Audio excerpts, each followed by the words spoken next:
Hello, hello. Hi there. We are live in the Wild Roots Learning Tribe. Welcome, everybody. As we're all getting on here, go ahead and jump in the comments, jump in the chat. Hi, welcome, everybody. Hope you're doing well. Let me know where you're coming in from. Let me know what you've been up to today. We had a record snowfall here in Switzerland, so we were out sledding earlier today, and I'm so excited now to be here with you to share about companion planting. So, this is a really fun topic, and I can't wait to dive in with you. And what I want to start with, though, is some really exciting news because there is so much happening this week in our tribe. So, we do these sessions every month. They're called our Root and Rise Community Learning Sessions, and they are all about topics that are chosen by our community. So, I just put a poll up, I think, a couple of days ago, and it looks like it's going to be forest gardens and edible landscapes in March. But if you would like to cast your vote, go ahead and find that poll in the Wild Roots Learning Tribe, and then I will be happy to keep sharing about all the topics that come up. So, with that, and there being so many new faces in the group, I do want to take just a second to introduce myself and kind of orient you on what's going on. So, my name is Dev Rivers. I am the owner of Invincible Gardens, and we provide kitchen garden coaching and permaculture consultations to intentional kitchen gardeners. And we do this with personalized guidance and support so that they can grow abundantly wherever they are in the world and whatever the growing space looks like right now. We have over 100 people in this group, and there are a number of different gardens and styles in which people are trying to create their space. And so I love to support you wherever you are on your garden journey, and I thank you for being here with me. And we do have one other little tidbit before we jump into the companion planting tonight. Last week we had a giveaway for our upcoming masterclass, which is starting tomorrow. So excited! I cannot wait to see all of the garden breakthroughs that are going to happen this week. I've been crunching away on the keys and working on the workbook, and those are all going to go out later today.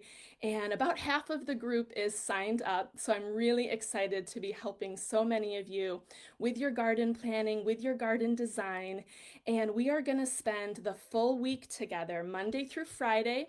All of the sessions are at 8 p.m. Central European Time, so that is 2 p.m. Eastern, and it's 10 a.m. Alaska time, depending on where you're tuning in from. And I think we have someone from Australia now, and I'm afraid that I have not figured out the time zone difference.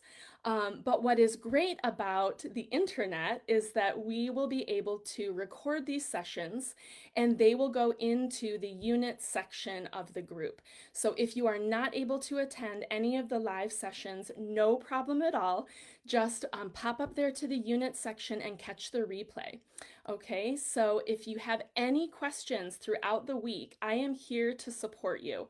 I really want to show up and serve you and be here to do the work with you because I know how overwhelming it can be when you get a new space or you just get into a new season or something went wrong last year and you're thinking, oh, I don't want to have that pest again or that disease again.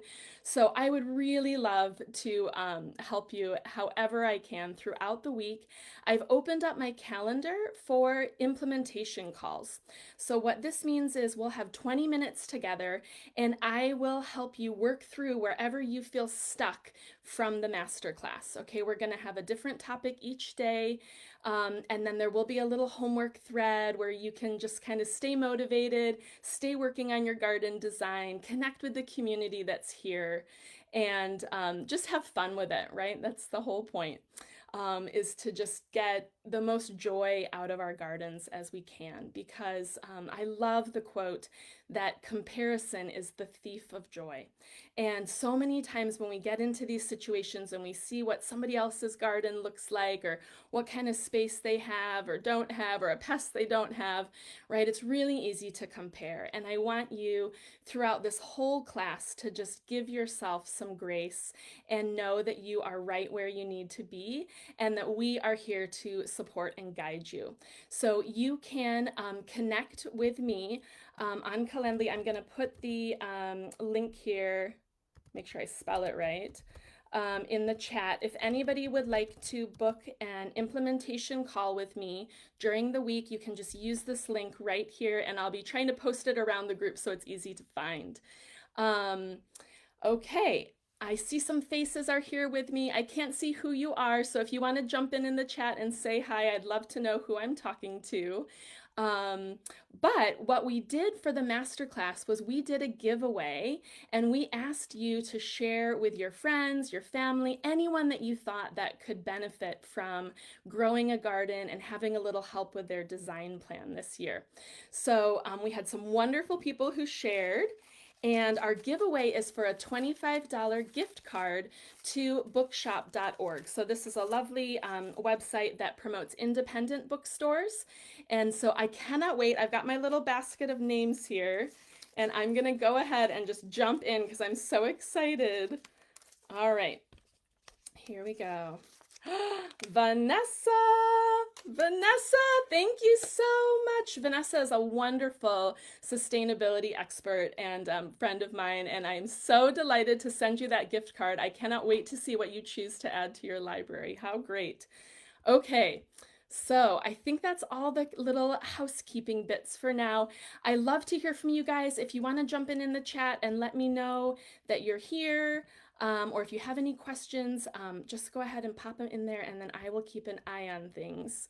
And hopefully, I know last week we had a little trouble with me seeing the comments, so I will double check that I'm hopefully able to do that.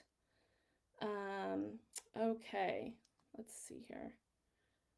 All right, so who is ready for some companion planting?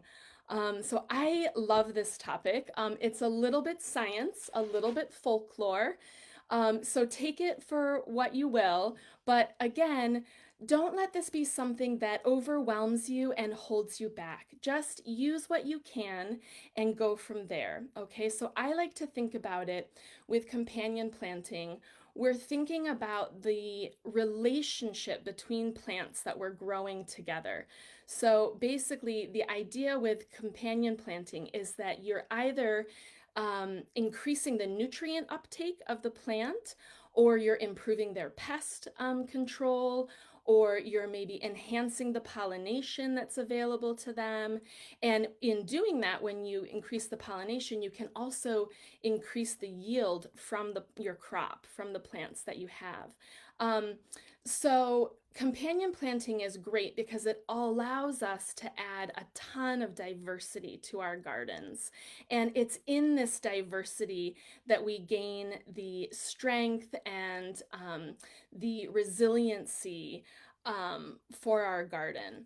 And I like to think about it in those conventional terms, and I have a couple other ways that I want to share with you that are just ways that you can use it in order to maybe time your crops a little bit differently as far as companions, or also just thinking about the space that's required for a certain plant to grow and their growth habit. Is it a vine? Is it a stalk? And how those things can work together too. Okay, so what I'm going to do is I'm going to first tell you how the kind of 5 categories that I think about with companion planting, and then I would like to share with you some of the combinations that are really known to be beneficial, and then some of the combinations that are known to not be such good choices, right? And basically, with these 5 things, one of them is the nutrient uptake that I was talking about, right? Either uptake or what they deposit into the soil for us.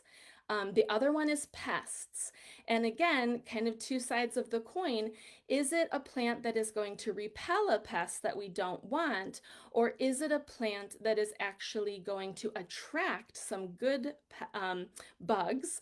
They're not pests, but some good insects that then have a positive effect on the plants that we're growing, and it reduces the pest load for the plant.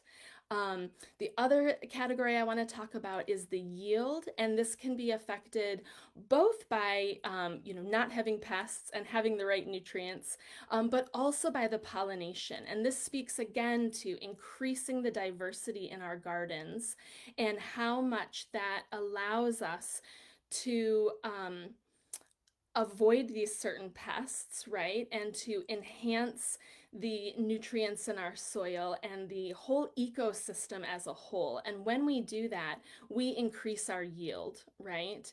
And that's something we all want to do. And then the other two things I like to think about are time. So I think of this in terms of succession planting. So in a different sense than companion planting, succession planting is when you plant one crop after the other. But I'll explain with the time how you can choose plants that work together in this companionable way, so that you can really maximize how much of the season you're harvesting and how many seasons you're harvesting for. And then the last one is space or the growth habit, right? And this is basically how much room does this plant need in our garden, or which way does it grow that is going to affect how it grows next to other things, okay? So, one of the things with nutrients that you want to think about and be aware of is that there are some plants that are known to be allelopathic. Okay, and what this means is that they exude or emit chemical compounds through their roots or into the soil, that affect the plants around them. And it can affect the plants around them as they're growing, but it can also be trace compounds that they leave in the soil, and then affect the plants that grow after them. So that's one word that's just a little factual, but yeah, allelopathic are things you want to keep in mind, because those are things that are really scientifically shown to exude these compounds that affect the other plants. And that's where I was saying in the beginning that this is kind of a folklore, kind of a science. There's still a lot of research out there that needs to be done. But have fun with it, experiment in your garden, and see what results you get. So let's go ahead and jump into some of the things we want to add into our garden and some of the things we want to avoid putting together. So I know when I started my garden, I was reluctant to put some flowers and things in there because I always felt like it wasn't a good use of space. Or I needed to have something edible. And so in the beginning, I really strived towards plants I could use for tea and everything that was edible. And while I do that, I now allow myself also the diversity to recognize how these companions and these flowers and these other things that I like to grow really do support the whole ecosystem of the garden as a whole, and that I can have them there all the time. And then I still get to cut my flowers and enjoy them. So I really like to have added these things in. So one of those, excuse me, I'm going to grab a sip of water. Thank you. So one of the things I love to have in my garden, and I've posted about this in the group before, are nasturtiums. So nasturtiums are a wonderful plant because they attract aphids, and they also can trap them inside the little cavity of their flowers and things. So this is a great plant all around the garden. But one of the things that nasturtiums are particularly helpful with are cucumbers. So what's nice about cucumbers is that since they are a vining plant that can grow up, it's also possible to then plant something at the base of the stem And so this is one of those things where the relationship has multiple functions. Not only are you getting the benefit from the nasturtiums of the pest control, but you're also getting the benefit of coverage on the lower part of the stem when you're growing your cucumber vine, say up a trellis. The other thing that's really good with cucumber are radishes. So again, this is something to think about, maximizing the space in your garden. When you've got, the stem and the cucumbers going up, there's a lot of room around that you can use because the roots of the cucumber are actually going quite a bit lower into the soil. So radishes are a really great thing. And then they also help with the cucumber beetle and again with aphids. So trying nasturtiums or radishes with cucumber is definitely a combination that I would try. Another one, and this speaks to the yield and the pollination, are melons. So those would be like your fruit melons or squash. And this would be like summer squash, zucchini, things like that. So those plants do really well if you plant them next to flowering herbs. So things like dill and fennel. And what this means is the flowering herbs attract pollinators, and those melons and those squash are plants that really need pollinators in order to set fruit. So it's one of those like everybody wins situations because the pollinators are getting the flowering herbs and they are able to drink the nectar and then fly around to your crops and go ahead and pollinate them. And then you are benefiting because through that pollination, you're able to get the squash fruits. And if you don't have those pollinators, then you will find that it might flower, but if it's not pollinated, that flower will drop off and you won't actually get any kind of fruit or vegetable there. Okay, so melons and squash with flowering herbs like dill and fennel is something to try. Um, Another one is alyssum. So this is like a low growing flower. And this is really great intermixed all throughout the garden. But it's particularly nice with Swiss chard as well because it's got kind of this lower layer in the garden and then the Swiss chard is going up a little bit. But what alyssum does is it attracts hoverflies, and hoverflies are something that you actually want because the hoverflies eat things that you don't want. So this is going back to the pests where we're kind of looking at that symbiotic relationship between things we want to repel and things we want to attract. So having alyssum in your garden will attract the things that will eat the things that you don't want. Okay, so this is a really great thing to add in all amongst your vegetables, and particularly with those things like chard and beets and even lettuces and things like that. Okay, now the next one on my list is one that I think most people know, or if they're familiar with companion planting at all, then they might know this. And this refers to what is called the Three Sisters Garden. And I love this because this is actually paying credit to the native ways of planting and tending to a garden and mimicking nature. And so what happens in a Three Sisters garden is you have a little group of three plants. You have corn, and you have beans, and you have squash. And this could be either a summer squash or a zucchini, or it could be something like a melon or a cantaloupe. Just something that is has broad leaves and it kind of grows to be a big plant at the base, right? And this is one of those relationships where it speaks to almost all of the categories that I'm talking about with companion planting. So in the Three Sisters garden, you have the corn, which is obviously growing as a stalk and grows quite tall. And then you have the beans, and beans are in the legume family, and so they are a nitrogen fixer. And corn is a known heavy feeder. So putting these two plants together, you're giving the corn the nutrients that it needs because the beans are actually attracting the nitrogen to their roots and growing little nodules where they store this. And then the corn is able to go down and access it as well. Um, but the corn is supporting the beans because it gives the beans a stalk to climb up. And then what's wonderful is you add in that third plant, you add in those squashes, and they go at the base. And what they do is they cover the ground.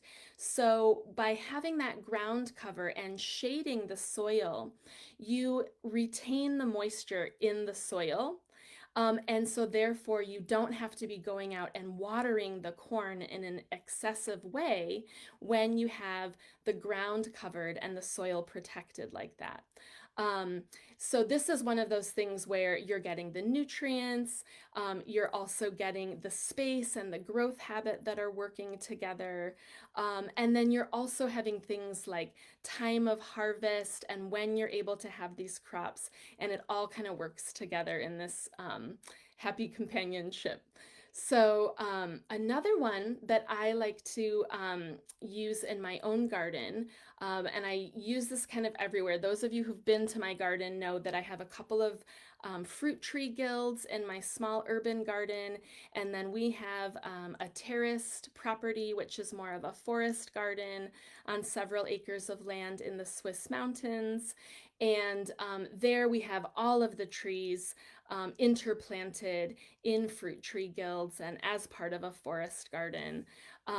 And so what I put everywhere, everywhere, everywhere are calendula and chamomile. These are really beneficial flowers, herbs to have in your garden. So not only are they great because of they repel pests, they also attract pollinators, and they're also a wonderful crop because they're something that you can use for tea. So these are really beneficial, and I highly recommend you add them into your garden. And what they go particularly well with are things like brassicas. And broccoli. So calendula actually has a kind of sticky substance that it emits on its petals and leaves. And then what happens is the aphids are attracted to that sticky substance and they get stuck. So then they're not able to go after the crops that you don't want them to go after. And I think this is another important thing to think of. Are those crops that you're going to have a little bit as a sacrifice, right? Because our gardens are not about perfection. Our gardens are invincible and they are about overcoming, right? It's not that they won't have pests, it's not that they won't have problems. It's just that if we plan correctly, we can plant enough sacrificial plants, or we can plant things in an area where we want them to be to keep those pests away from plants that are in another area. Um, so that being said, I feel like you just cannot have enough of these kinds of herbs and flowers all around your garden, increasing the diversity, attracting the pollinators, getting those repelling benefits, right? All of them are pulling up different nutrients and adding different things to the soil. So it's really all working together. Okay, and then the next ones are a little bit more veggie oriented. So these are kind of known combinations with particularly good benefit. So one of these are radishes and carrots. So radishes and carrots work together because they grow at different levels of the soil. And so they take different nutrients out of the soil from the different levels. And so they're not competing with one another. And the other thing that's great about radishes and carrots is the timing. And this speaks to the succession planting that I was talking about. Because if you plant radishes and carrots at the same time, your radishes are going to be ready before your carrots are. So what you can do is then you can actually pull your radishes out of the ground, harvest those already, and leave the carrots the space they need to expand until they're ready to come out and be harvested. But their long taproot is able to get lower into the soil, get the nutrients it needs down low, while the radishes are growing up here. And then the radishes come out and allow the space for the carrots to get bigger as they get ready for harvest. The other thing that works really well with carrots are onions. And what is particularly beneficial about onions and carrots are that onions are known to repel the carrot fly. And so, what you'll find if you're unlucky is that you may come out to a crop of carrots and you'll see some little eggs or you'll see some, flies buzzing around. And this basically means that the eggs and the maggots will go into the root of the carrot and you won't have any crop. Okay, and so the trick is that by the time you see the flies, it's kind of too late, right? So that's why planting onions and carrots is a way to be proactive and a way to take control of some of these pests and try to be a little more resilient and a little more resistant with your crop. Um, and then another beneficial combination for tomatoes are the like flowering herbs, so basil, and then also borage is a really good one. And I love this combination because you have the kind of almost furry leaf of the borage and then these beautiful little blue or pink star shaped flowers in a real contrast with the red tomato. But this is very beneficial for pollination, and it also helps because the borage can kind of um, grow with its broad leaves at the base of a tomato plant and fill in those gaps in your garden. And that's another great thing with all of those herbs is that you really can go ahead, start your seeds, start lots of herbs, and then as you plant things out, just tuck these in around wherever you can find space for them.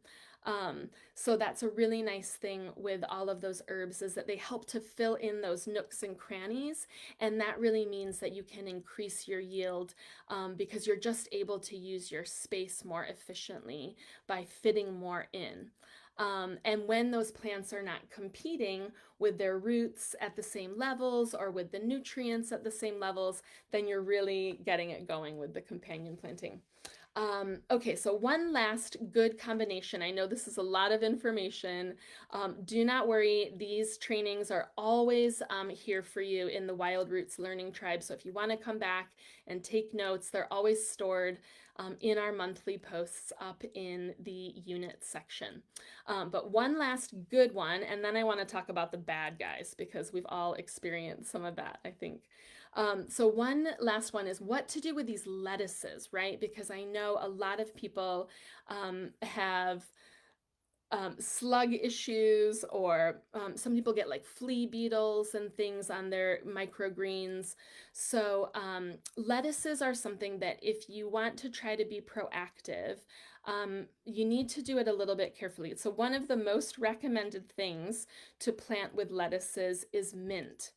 And that sounds wonderful, but I will tell you why you might have an issue with that because mint is a very aggressive grower. It travels through its root system and can in fact go underground all the way on another side of a fence and come up on the other side. And so I do caution you, if you want to use this combination and plant mint and lettuces together, do it in some kind of contained bed or some kind of container where the mint can't get away from you, because it is possible for mint to really take over. And so this is where I say it's, and you can imagine, because as the bugs are going around trying to get our things, anything with a strong flavor is not necessarily desirable to them. So, mints, chives, garlic, onions, all of these things can go in and around lettuces, and that strong flavor will repel. But I would just caution you if you do decide that you want to use mint to go ahead and try a closed container. And otherwise, try those other things I just mentioned, like chives and garlic, and see what you have the best success with, right? This is a big experiment. Okay, I'm gonna grab a little sip of tea here. I've got my beautiful mountain mug that a woman in our village made. And it's just cheering me up tonight to have a nice little sip of tea. Um, I'm so sorry, you guys. I feel again like I am not seeing these comments. I don't know if anybody's talking to me. So I apologize. I will go back again and review comments that are in the chat now, and answer any questions that you have, and I will follow up with you. So do put your questions there. I will get back to you. And I'm sorry that I'm not able to see. I don't know what's going on with Facebook. Okay. So let us now have a talk about what we want to avoid putting together. So these are things that may be, like I was explaining, the allelopathic things, where it leaves a compound in the soil that affects the plant after it. It could be something that's competing because it wants the same nutrients from the soil. Or it could be something where they are prone to the same pests. So these aren't things that you want to have together because you want to try to avoid infestations as much as possible, right? It's okay. Like I was saying with the sacrificial plants, it's okay to have some pests in our garden. We have to accept that. Um, but what we want to limit is a real infestation or a real problem, where it's wiping out an entire crop per se. Okay, so one of these things to think about, are tomatoes and cabbage. Those are not vegetables that you want to plant with each other. Cabbages and some of the plants in the garlic family are known to be allelopathic, and so they leave things behind that the other plants don't want. And the other thing you do not want to plant with tomatoes is corn. And the reason for that is because both corn and tomatoes are prone to the corn earworm. And even though they're from totally different plant families, this pest still loves them both. So you want to really plant corn and tomatoes as far away from each other as you can, so that if, for instance, this pest gets into your garden or gets into one of your plants, it doesn't spread to multiple crops in your garden. Okay. The other one that is well known, are onions or garlic with beans.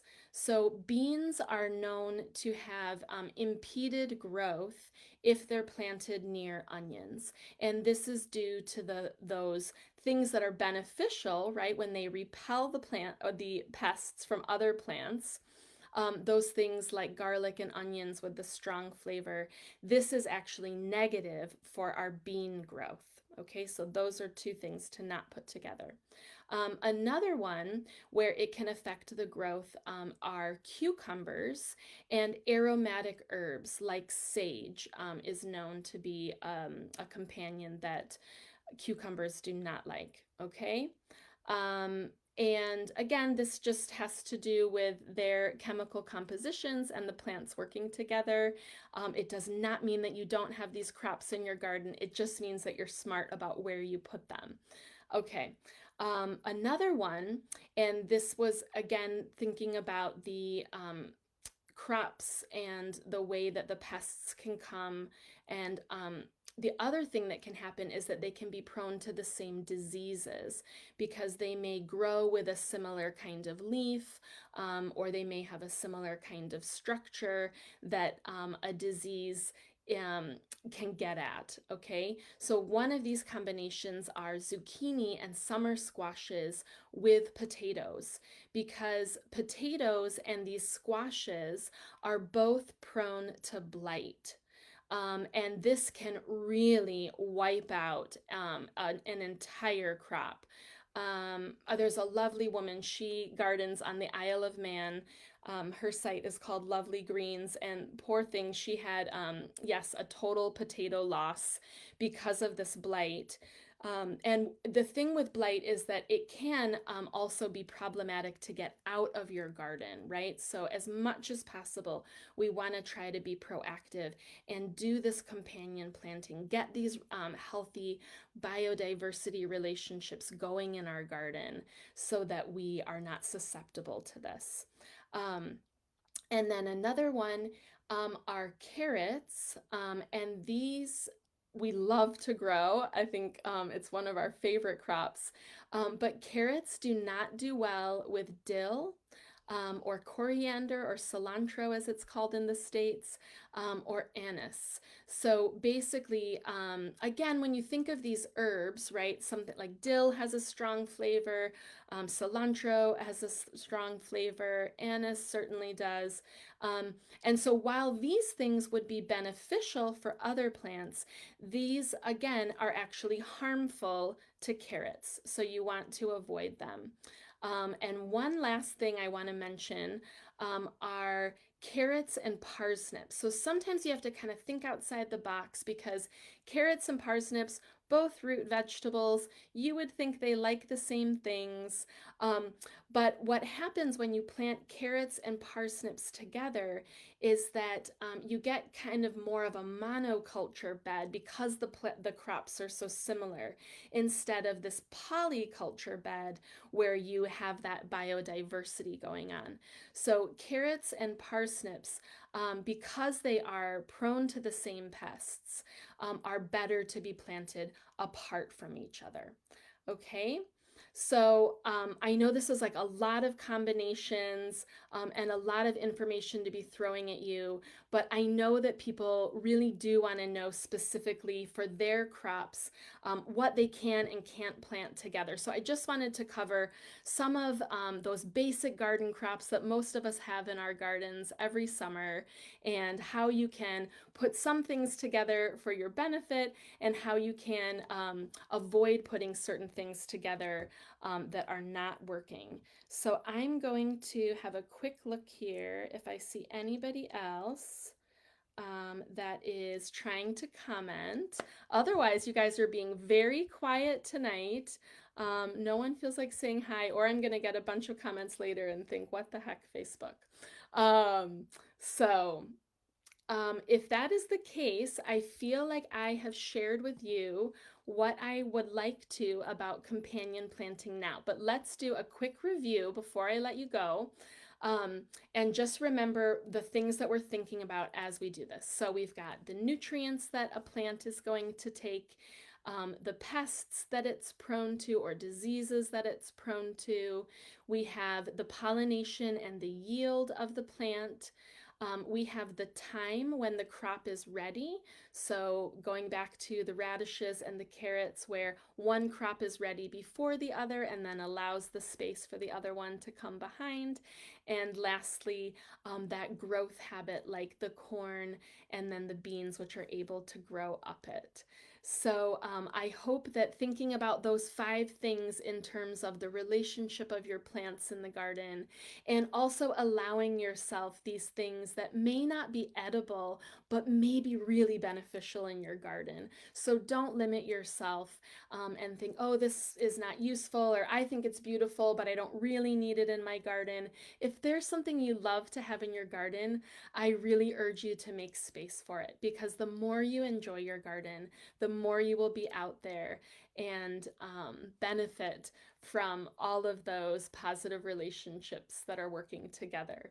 Okay, thank you so much to everybody for joining me. I hope this answered some questions you had about companion planting. I will be getting in the chat and finding out what is going on. I will be seeing you here live at the same time tomorrow. Okay, all week long, they're going to be at 8 p.m. Central European Time. I will be here. We're going to be going through designing kitchen garden abundance. So, this is kind of a little preview of where we're going. We're going to start with the big picture, all the way down to the seeds and plants that you need to get started in your garden right now for a successful season this year. And I really hope that this masterclass moves you forward. I am so delighted to be sharing it with you, and I cannot wait to see you tomorrow. Vanessa, congratulations on winning the bookshop gift card. I will get that out to you right away. I hope everyone has a wonderful Sunday evening, and I will see you soon.